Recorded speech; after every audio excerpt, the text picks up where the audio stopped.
Розка, мен сізге айтат элем, кандай жакшы сиз барсыз менин жанымда. Ана деп.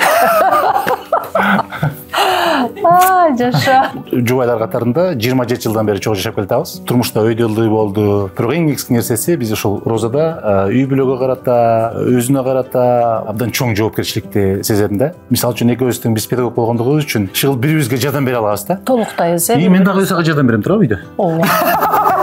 Кичине деле. Асылдын аябай жакшы сапаттары көп. Бирок мага эң көп жаккан жагы негатив сүйлөбөйт да, мага ошонусу жагат. Көп нерселерде пикир келишпестиктер болот. Бирок ошол эле убакта мен макулчен туура айтат, асыл макул деп эч качан моюн сунбайм. Анан ошентип атып сүйлөшүп отургандан кийин эмнегедир орток бир эме өзүнөн өзү эле чыгып калат да, чечим чыгып калат. Байкасам экөөбүздө тең бир мындай өзүбүздүн бир инсандык, турмуштук көз караштарыбыз, позицияларыбыз бар да. Ошондуктан баардык эле учурда бирдей позиция боло бербейбиз. Калчап көрүп, Роза мындай кылалы, Роза айтып калат мага, асыл мындай кылалы деген сыяктуу мындай сөз түрдө бир орток пикирге келебиз да.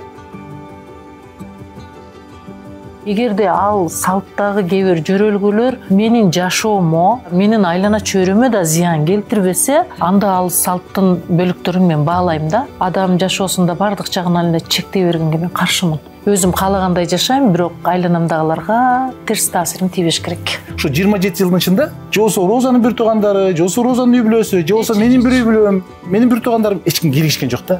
Үй бүлө болгондон кийин ал биздин экөөбүздүн көйгөйүбүз. Анткени экөөбүз баш коштук. Биз кийлигиштирген жокпуз. Биз кийлигиштирген жокпуз да. Бул мен үчүн бул абдан маанилүү нерсе. Диалог менен чечесиң да, диалогдун башка формасын мен элестете албайм. Элестетиш да мүмкүн эмес да. Диалогго баруу, баарлашуу эки адамдын менимче эң жакшы чечим ошол болуш керек. Мисалы үчүн мен үйдө баш катарында, эркек катарында эле баягында эле, мени коркула деп эме кылбай. Демек үйдө мага дагы, жубайыма дагы, балдарыма баарыбызга комфортно болуш керек да. Биз үчүн эң идеалдуу момент ушул да.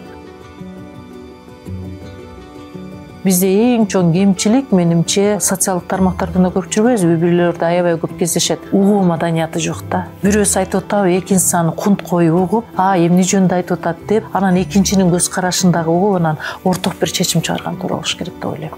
Үй бүлө куруу үчүн ошол өзгөчө биологиялык жактан гана эмес, ар тараптуу өзгөчө психологиялык жактан, колдон келсе финансалык жактан мындай даярдыктуу болсо аябай жакшы. Ар бир адам, аял киши дагы, эркек киши дагы өзүнүн ичинде гармонияда болсо, үй бүлөдө сөзсүз гармония болот. Ошондуктан Розка, мен сизге айтат элем, кандай жакшы сиз барсыз менин жанымда.